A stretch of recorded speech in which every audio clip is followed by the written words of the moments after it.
Guys, welcome back to my channel. So nandito tayo ngayon sa aming humble house.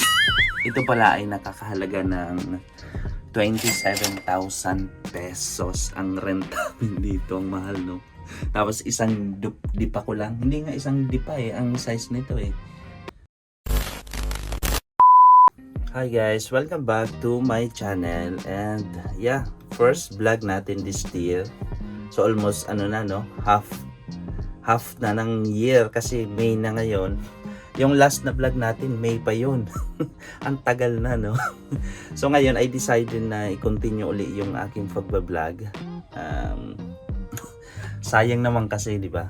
So nandito tayo ngayon sa aming humble house or sa partition dito sa Dubai. So by the way guys, nandito pala ako sa Dubai. So pag-usapan natin yung kamusta na nga ba yung mga Pilipino dito sa Dubai? Yes, still nasa pa rin kami, nasa crisis. And maraming mga Pilipino ang nawawalan ng trabaho. Maraming Pilipino ang mga naka-unpaid leave. So actually ako din magkakaroon ako ng unpaid leave, and it's either next month.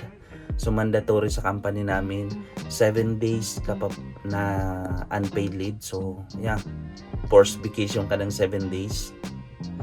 Aside pa yun sa sa annual leave, kasi yung iba binibigyan na talaga annual leave ng early.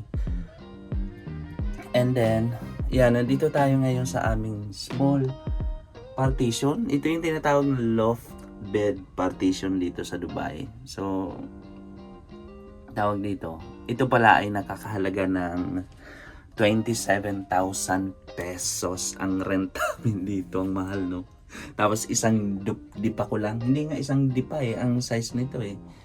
Kakalipat lang namin dito last end of the month, last month. Kasi diyan kami sa kabilang kwarto, meron diyan. Medyo isang dipa siya, kasi ito hindi isang dipa, mas maliit to, pero mas mahaba naman to. So parang binawi lang din, di ba? So yeah. So dito, pagpasok natin sa pinto, ito pala yung pinto. Ayan. Pasensya nyo na may mga nakasabit. So dito may cabinet. And dito din kami nagsasampay ng damit namin. Kagabi naglaba ako dahil nga day off natin ngayon. Ayan, tuyo naman natutuyo siya kahit dito lang sa loob, hangin lang. Ayan. Ayan, nandito ang aming table, which is umuusok pa yung kanin ko. Nagsasaing ako, guys. Ayan. So binili ko to sa Temo, tapos dumating din ng isang araw, kaya yan, diyan ko na nilalagay yung initan tubig namin, rice cooker. Ayan. Tapos dito, ang purpose nito para sa, hindi lang siya kainan, kasi doon kami kumakain ng wife ko. So dito kami, si wife pala dito nagla-laptop kasi nga minsan work from home siya. So kailangan ko talagang bumili nito dahil nga buntis si Mami Shine, yung asawa ko. So yung mga bago pa lang sa channel ko, ang pangalan ng channel ko is Daddy Yeyo Vlog. And I have magkakaroon na ako ng 3 anak. So 2 nasa Pinas, tapos si Mami siya ngayon currently buntis siya. So that's our may ipis ipis. So raw vlog to. Wala nang edit to, raw vlog. Kung ano yung nakita nyo, yun na yun. So gusto ko yung mag-vlog na, alam mo yung raw vlog na yung papakita ko kung ano talaga yung nangyayari. So hindi natin maiiwasan yan minsan sa mga partition. Minsan makakita ka ng ipis. Wag lang surot na. Iba na yun. Delikado yun. Ipis talaga normally. Kahit sabihin mo bago yung partition mo, since yung ibang mga partition dito meron at gagapang yan papunta dito sa ibang partition. So yeah, continue natin. Nandito yung table namin kung saan si Mami Sian magla-laptop.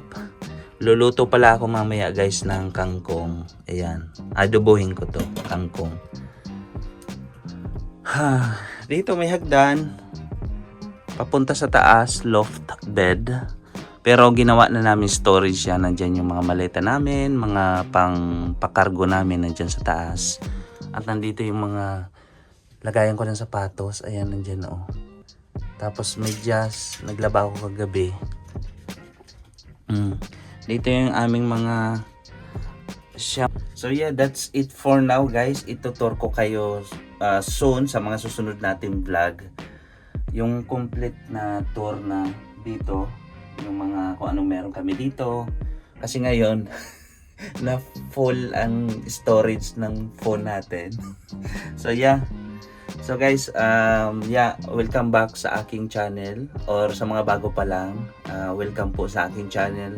Isa po akong OFW. Nandito yung asawa ko din. Ako ay Bicolano. Pero soon, mag-stay na kami sa Cebu, sa Talisay. Dahil yung wife ko is taga Cebu. And yung family ko ay nasa Cebu rin. Yung dalawa kong anak. And yeah. Sana sundan nyo ang journey namin dito sa Dubai. Raw vlog lang to, and mas prepared ko talagang piliin na mag-vlog na raw vlog para gusto ko yung yung pakita kung ano talagang nangyayari, di ba? So yeah, yung partition namin ito maliit lang at halos hindi nga isang dipa. Pero okay naman siya so far, comfortable naman ako. Ni Mrs. kaming dalawa. So nandito nga quick ko kayo. Nandito yung kabuuan ng aming may mga appliances kami diyan. Dito kami natutulog. May mga konti kaming gamit. Pag natulog kami, sinasara namin to para sa privacy or para hindi maliwanag sa ilaw. Ayan, dito kami kumakain. Mga gamit namin dito, mga groceries, hindi pa arrange pero ayan, mga condiments, ayan. So susunod guys, itutur ko kayo uli. Ayan. Maraming salamat. Welcome sa aking YouTube channel. See you on my next vlog. Thank you.